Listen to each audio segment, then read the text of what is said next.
হজরতে জাবের বলে একজন সাহাবী, তিনি বলছেন যে আল্লাহ রসুল সাল্লাল্লাহু আলাইহি ওয়াসাল্লাম পাথরে মারার জন্য যখন হাত তুললেন, আমি নবীজির পেটের দিকে তাকিয়ে দেখলাম নবীজির পেটে পাথর রাখা আছে। হজরতে জাবের এই দৃশ্য দেখে নবীজিকে জিজ্ঞেস করে বলছেন, আল্লাহ রসুল, আগে তো কোনোদিন দেখিনি আপনার পেটে পাথর, আজকে কেন? বিশ্বনবী বললেন, জাবের, আসলে এত খিদা লেগেছে যে সহ্য করতে না পেরে পেটে পাথর রেখেছি, যাতে পেটটা একটু ভারী ভারী অনুভব হয়, কষ্ট কম হবে। আল্লাহু আকবার। খন্দকের যুদ্ধ হয়েছিল, নাম শুনেছেন? খন্দকের যুদ্ধ। আল্লাহ নবী সাল্লাল্লাহু আলাইহি ওয়াসাল্লাম খন্দকের যুদ্ধের ব্যাপারে খুব চিন্তিত ছিলেন, খুব চিন্তিত। কারণ এইদিকে বেরোন, খন্দকের যুদ্ধের পজিশনটা প্রথমে আপনাকে বলি, বুঝতে সুবিধা হবে। এই গ্রামটার নাম কি? কিশোরীতলা। কিশোরীতলা হচ্ছে এইখানে মুসলিমদের ঘাঁটি, আর পলাশিতে হচ্ছে মুশরিকদের ঘাঁটি, ভালো করে বুঝবেন। আর যুদ্ধটা হবে কোথায়? না, যুদ্ধটা এই জায়গাটাতেই হবে, ধরে নেন এই জায়গাটাতেই হবে যুদ্ধটা। মুসলিমরা সংখ্যায় কম, মুশরিকরা সংখ্যায় বেশি। আল্লাহ নবী সাল্লাল্লাহু আলাইহি ওয়াসাল্লাম চিন্তা করছেন, তাহলে আমার সাহাবীগুলোকে সব শেষ করে দিবে মেরে, কি করা যায়? সালমান ফার্সি বলে একজন যুবক ইয়াং সাহাবী আল্লাহ নবীকে বলছেন, আল্লাহ নবী, এক কাজ করলে হয় না? তা বলছে কি? বলছে আমাদের আর ওদের মাঝখানে একটা খাল যদি আমরা কেটে দিই। এই ঘটনাটা মন দিয়ে শুনুন, খাল যদি কেটে দিই তাহলে মনে হয় ভালো হবে। আল্লাহ রসুল বলছেন, খাল কেটে দিলে উপকার কি? বলছে ওরা যদি আমাদেরকে আঘাত করতে আসে তাহলে খালে নেমে উঠে তবে তো আমাদেরকে মারবে। ওরা যখন খালে নামবে উপর থেকে আমরা আঘাত করব। আল্লাহ রসুল সাল্লাল্লাহু আলাইহি ওয়াসাল্লাম বলছেন, ঠিক ঠিক বলেছো তুমি, চলো চলো সাহাবীরা চলো, খাল খুঁড়তে হবে, চলো। বাড়ি থেকে দা, কুড়ুল, গাঁইতি, যার যেমন মালপত্র আছে, সাহাবায়ে কেরামগণ সব খন্দকের পরিখা খনন করতে গেলেন। বিশ্বনবী গলার আওয়াজ উঁচু করে দিয়ে বললেন, এই খন্দকের যুদ্ধ যতদিন না পর্যন্ত শেষ না হবে একজন সাহাবী বাড়ি যেতে পাবে না। দুই নম্বর, যারা নতুন বিবাহ করেছে প্রয়োজনে তারা শুধু বাড়ি যাবে, আর কেউ বাড়ি যাবে না। গর্ত খনন করার কাজ চলছে। আল্লাহু আকবার। মক্কা মদিনা আপনারা জানেন পাথরিয়া জমিন, সাহাবেগণ গাঁইতি মারছেন, খুব জোরে জোরে গাঁইতি চালাচ্ছেন, পাথরগুলো ভেঙে টুকরো টুকরো হয়ে মাটি খুঁড়ছেন সাহাবায়ে কেরামগণ। আল্লাহ নবী সাল্লাল্লাহু আলাইহি ওয়াসাল্লাম নিজে এখানে উপস্থিত ছিলেন। সাহাবীগণ বলছেন যে একটা পাথরের উপরে গাঁইতি মারছি, পাথরটা ভাঙতে পারছি না, এত বড় পাথর। সহিহ হাদিস থেকে বলছি ঘটনা, এত বড় পাথর। সাহাবীগণ বললেন, আমাদের দ্বারা সম্ভব নয়, আল্লাহর নবীকে একটু ডেকে আনলে হয় না? নবীজি যদি হাতুড়ি দিয়ে মারেন হয়তো ভেঙে যেতে পারে। বিশ্বনবীকে ডাকা হলো।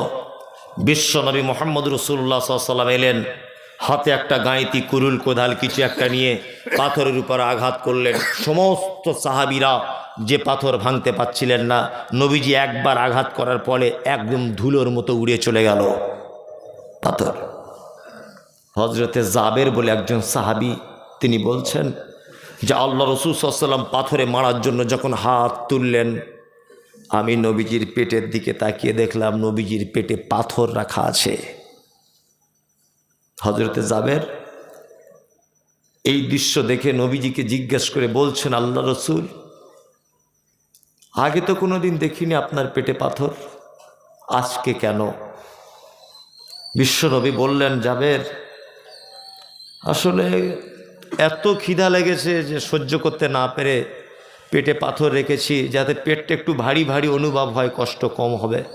আল্লাহু আকবার। হজরতে জাবের নবীজির পেটে পাথর দেখে আর স্থির থাকতে পারলেন না। নবীজিকে বলছেন, জাবের, আল্লাহ রসুল, আপনি একটু আমাকে অনুমতি দেন, আমি বাড়ি যাব। আল্লাহ রসুল বলছেন, জাবের, বাড়ি চলে যাও। হজরতে জাবের বাড়ি গেলেন, বিবিকে ডেকে বলছেন, তাড়াতাড়ি করে এসো। আশ্চর্য ঘটনা, আমি নিজে চামড়ার চোখে দেখলাম বিশ্বনবীর পেটে পাথর রাখা আছে। বাড়িতে কিছু খাবার আছে?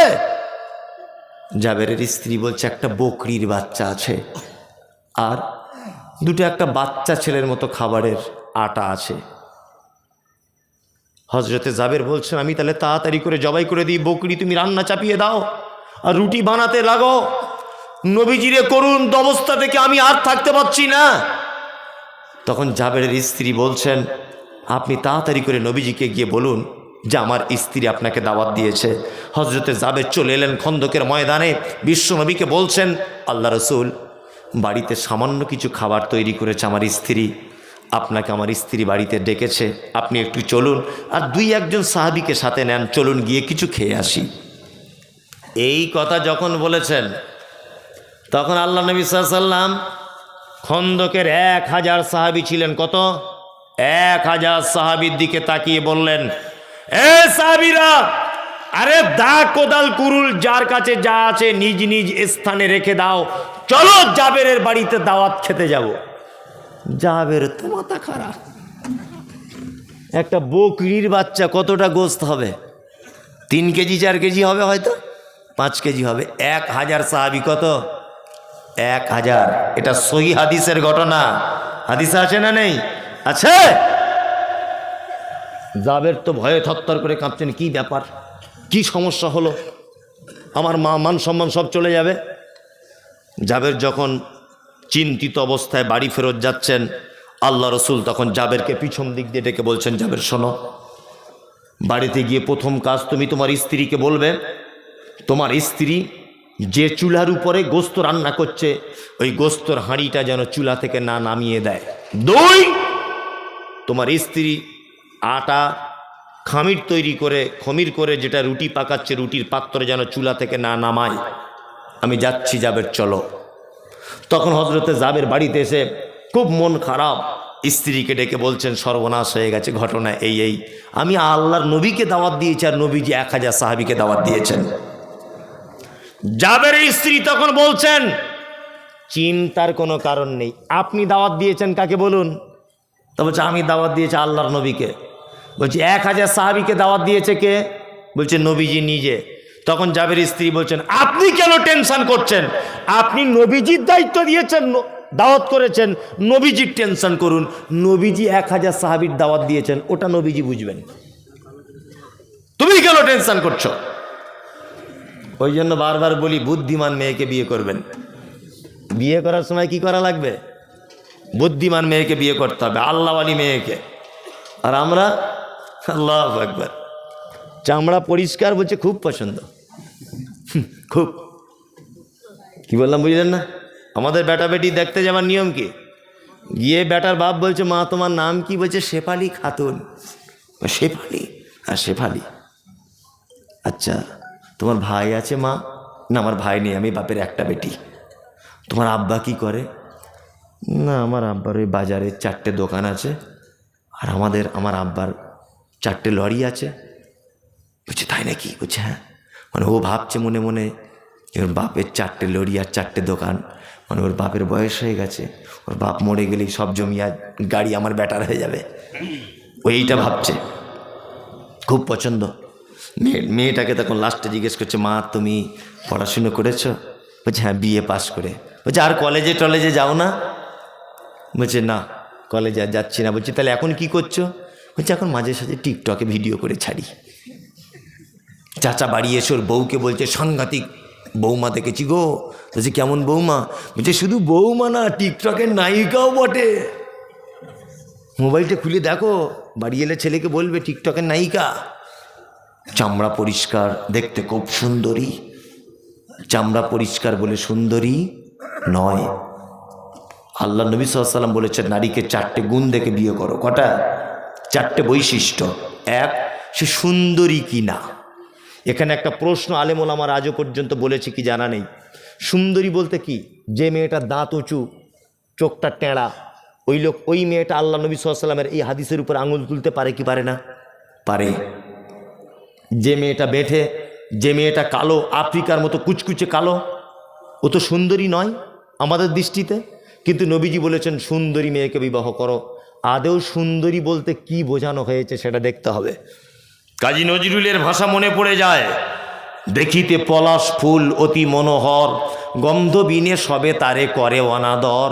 যে ফুলের সৌরভ নেই, কিসের সে ফুল, কদাচ তাহার মনে মজে না বুলবুল। পলাশ ফুল দেখতে পাওয়া যায়, বাজারে বিক্রি হয় না, কেউ কিনেও নেয় না। গোলাপ ফুল খুব দাম, তাই না?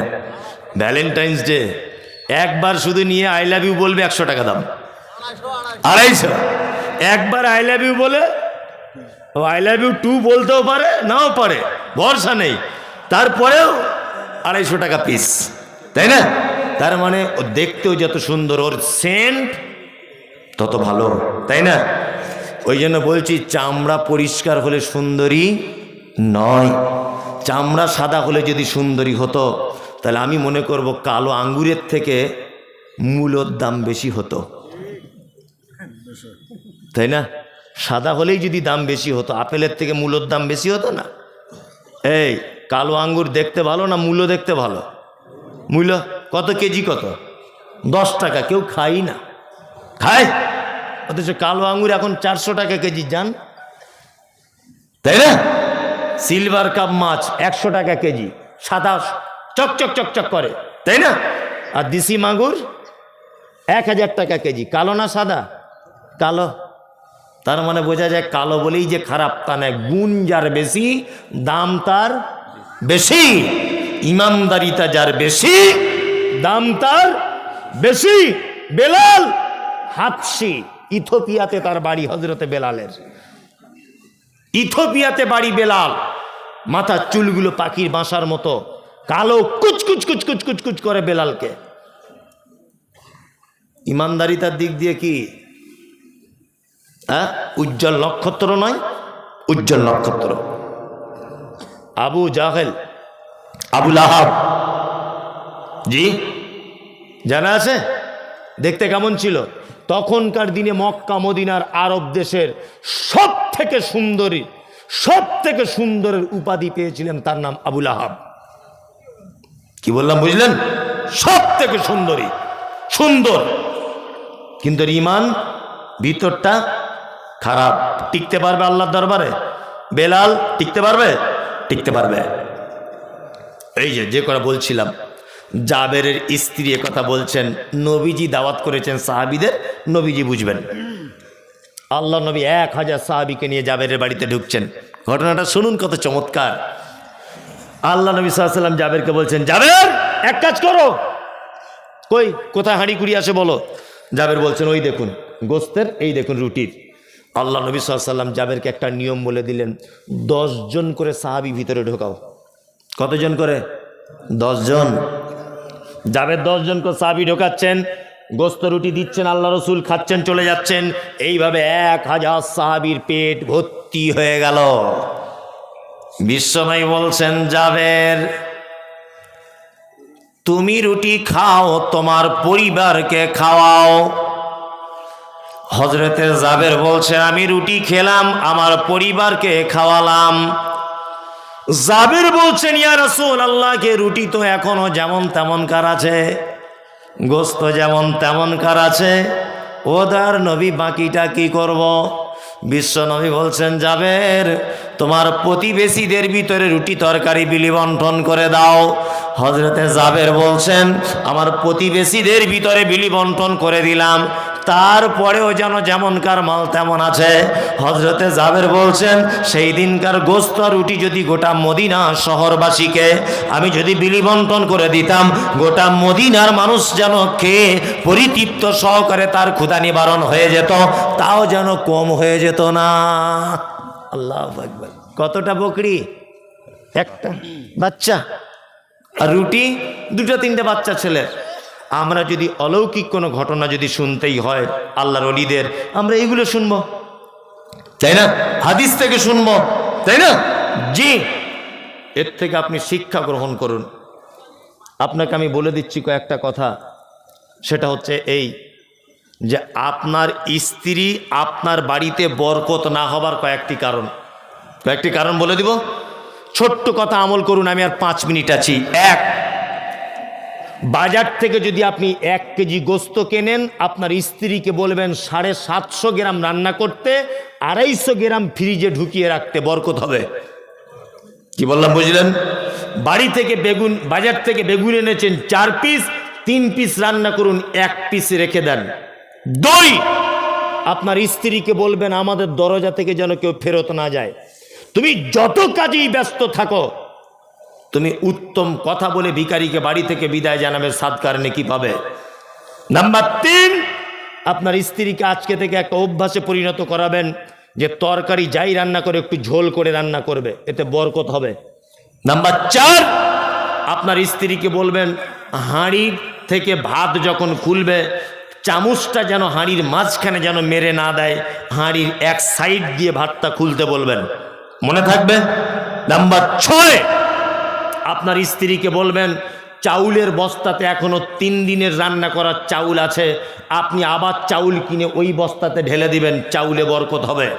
তেলের বোতলে এখনো 150 গ্রাম তেল আছে, 2 দিন রান্না করা যাবে, আবার বাজার থেকে তেল এনে ওই বোতলে ঢেলে দেন, তেলে বরকত হবে। কি বলছি বুঝতে পারছেন? একেবারে চাউলের বস্তা ঢেলে নিয়ে আর রান্নার কিছু নেই, আগামীকাল আপনার স্ত্রী তখন বলছে বাড়িতে কিছু নাই, কিছু আনো, আনতে তখন দেরি হয়ে গেল। হ্যাঁ, হঠাৎ 2 জন মেহমান এসেছে, রাতের বেলা চাউল নাই, অপমান হবেন কি হবেন না? 1 কেজি মাংসের ভিতরে 750 গ্রাম রান্না করতে বলুন, 250 গ্রাম রেখে দিতে বলুন। কারণ আপনারা দুপুরবেলা খাওয়া দাওয়ার পরে হঠাৎ করে মেহমান এসেছে বাড়িতে, পরিচিত মানুষ, আপনার দুলাভাইয়ের ভাই, আপনি কি করবেন? দুপুরবেলাতে কোনো গোস্তর দোকান খুঁজে পাওয়া যায় না, আপনি কি করবেন? ফ্রিজ থেকে 250 গ্রাম মাংস বার করে কোনো রকম মান সম্মানটা বাঁচবে, বাঁচবে কি বাঁচবে না? বাঁচবে। ওই জন্য বলছি জ্ঞানী মানুষ, জ্ঞানী মহিলাকে বিবাহ করবেন, সুন্দরী বলতে পর্দানাসীন আল্লাহওয়ালি মেয়েকে বিবাহের প্রস্তাব রাখবেন, আপনার এহকাল এবং পরকালে কি সুখে থাকবেন। কি বললাম বুঝলেন? বিনীত অনুরোধ থাকলে এই, আল্লাহ সুবহানাহু ওয়া তাআলা বলছে ওয়ালা তাত্তাবিউ মিন দুনিহি আউলিয়া কলিলাম মা তাযাক্কারুন। আল্লাহ বলছে এতক্ষণ পর্যন্ত যে কথাগুলো কোরআন মাজিদ আমি বললাম, কলিলাম মা তাযাক্কারুন, এই ব্যাপারগুলো অল্প সংখ্যক মানুষ বুঝে। অল্প সংখ্যক মানুষ বুঝে। দুনিয়াতে পীর ফকিরের দল বেশি না সঠিক দল বেশি? হ্যাঁ, পীর ফকিরের, তাই না? আল্লাহ বলছে কালিলাম মা তাযাক্কারুন, এই কথাগুলো অল্প সংখ্যক মানুষ বুঝে। এখানে যারা বসে আছেন সকল দিনই ভাই এবং বোনেদের কাছে বিনীত অনুরোধ, ছোট্ট ছোট্ট করে কয়েকটা কথা বলে রাখছি। যারা ব্যস্ততার মধ্যে আছেন আপনি চলে যেতে পারেন, কোনো সমস্যা নেই, তবে কথা বলবেন না। যদিও 12টা পর্যন্ত টাইম, 12টা বেজে গেছে। হ্যাঁ, 5 মিনিট বাকি আছে, যাই হোক। আর আমি অসুস্থ রুগী, আজকে 10 দিন পরে আজকে প্রোগ্রাম করতে এলাম, যাই হোক। তা আপনাদেরকে কয়েকটা আমি কথা বলে রাখছি। আগামী 2-3 দিনের মধ্যে রমজান ঢুকছে, তাই না? ইনশাআল্লাহ আমরা প্রস্তুতি গ্রহণ করব। আমাদের প্রস্তুতি বলতে কি, ছোলার দাম কত, ফলের দাম বেড়েছে না কমেছে, একসঙ্গে 5 কেজি মুড়ি কিনে রাখ, ঘুগনি করে খেতে হবে, মটর কিনে রাখ, এই সব প্রস্তুতি আমাদের, তাই না? জি। তার মধ্যেও আল্লাহওয়ালা অনেক মানুষ আছে যারা শারীরিক ব্যাপারে প্রস্তুতি থাকে, ইবাদতের ব্যাপারে প্রস্তুতি থাকে। আল্লাহ মাকে রমজানের 30টি সিয়াম আমাদেরকে মানে আমাদের দ্বারা তুমি করিয়ে নাও, বলুন আমিন। আমিন। সিয়াম পালন করুন। অবশ্যই সিয়াম এমন একটি ইবাদত, এটা অন্তরের ভিতরে তাকওয়া, আল্লাহ ভীতি সৃষ্টি করে। আপনি 1 ওয়াক্ত নামাজ যদি ছেড়ে দেন, মানুষ বুঝতে পেরে যাবে, পারবে না? পারবে। আপনি যদি যাকাত না দেন, তবুও কিছু মানুষ বুঝতে পেরে যাবে, পারবে না? পারবে। কিন্তু আপনি রমজানে রোজা রাখেন, বাথরুম ঘরে গিয়ে যদি 1 ঢোক পানি খান, পৃথিবীর কেউ বুঝতে পারবে? পারবে না। আপনি ওই পানি থেকে নিজেকে যখন আটকাবেন, তখন হবেন আপনি কি? মুমিন, মুত্তাকি, পরহেজগার। তাত্তাকুন, আল্লাহ ভীতি আপনার ভিতরে কাজ করছে। আপনি আল্লাহর দরবারে বলতে পারবেন, আল্লাহ বাথরুম ঘরেও পানি পান করার সুযোগ ছিল, কিন্তু আমি তোমার ভয়ে করিনি, তাই না? জি। আপনারা সকলেই প্রস্তুতি গ্রহণ করুন সিয়াম পালন করার জন্যে। কি গজল বলবো? আমি এখন বলতে পারবো না। না, তুমি আসমানে থাকো প্রভু, আমি জমিনে, তবু তোমারি প্রেমে জমে হৃদয় গহীনে। আমি তোমারি গোলাম গো, অন্য কারণ। এ ভাই মজলিস ভাঙার দুয়াটা বলে যান, অন্তত মজলিস ভাঙার দোয়া বলে যান। এত বড় নেকি থেকে বঞ্চিত হয়ে যাবেন আপনি। মজলিস ভাঙার দোয়া বলে যান। আদেশ করিল আল্লাহ পবিত্র কোরআনে, আর বিবাহ করিতে যত আদম সন্তানের, কোরআনে আদেশে আল্লাহ যদি না করিত, মানুষের বংশ সব ধ্বংস হয়ে যেত। কিন্তু হাই বর্তমানে হতেছে এমন, বেটির বিয়েতে বেটার বাপ নিচ্ছে কত পণ। কেহ সোনা দানা নিচ্ছে, কেহ টাকা করি, কেহ জমি জায়গা নিচ্ছে, কেহ নিচ্ছে বাড়ি। আবার কত বাপজি বলে নিব না কোপন, বেটা বেটি সাজিয়ে দিক বিয়াই আপন। টাকার বেলায় সাধু সাজে, জমির বেলায় চোর। বর্তমানে বেটার বাপ এমনি হারাম খোর। চোর লোকে চুরি করে অন্ধকারে হলে, বেটার বাপ করে চুরি দিনের উজ্জ্বলে। হাইরে বেটার বাপ তুমি এমনি লোভী হলে, টাকার বদলে বেটা বিক্রি করিলে। পলাশির ঘাটে শনি বিক্রি হয় পাঁঠা, পাঁঠার মতো বিক্রি করো তোমরা নিজের বেটা। হাইরে বেটার বাপ তুমি এমনি লোভী হলে, টাকার বদলে বেটা বিক্রি করিলে। তোর জন্য কত নারী বিষ পান করে, কত নারী গলায় দড়ি দিয়ে ঝুলে পড়ে। এর জন্য কে বাদাই জানো বেটার বাপ, শত শত বেটির বাপরা দিচ্ছে অভিশাপ। আমি আর বলতে পারবো না, বলতে আমার খুব অসুবিধা হচ্ছে। একটু পানিটা দেন তো, খুব অসুবিধা হচ্ছে বলতে। জি জি বিসমিল্লাহ। জি আমি খুব অসুস্থ লোক, এরা আমার বাড়িতে গিয়েছিল, ওই জন্য শুধু এসছি। জি রাগ করো না বলছি আমি, সনদিয়া মন কেমন এতে মোদের ঘরে নারীর আগমন।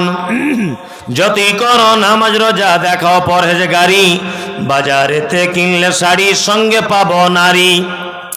আসল নারী মা গাওয়া এলো দুনিয়াতে, ওই নারী হতে এত নারী হিসাবকে বারাখে। বর্তমানে দেখি শুধু নারীর আমদানি, নারীর ফটোই ব্যবসা চালায় হাজারো দোকানি। মৌলবী ও মাওলানার হাজি গাজী ভাই, বর্তমানে নারীর হাতে বাঁচার উপায় নাই।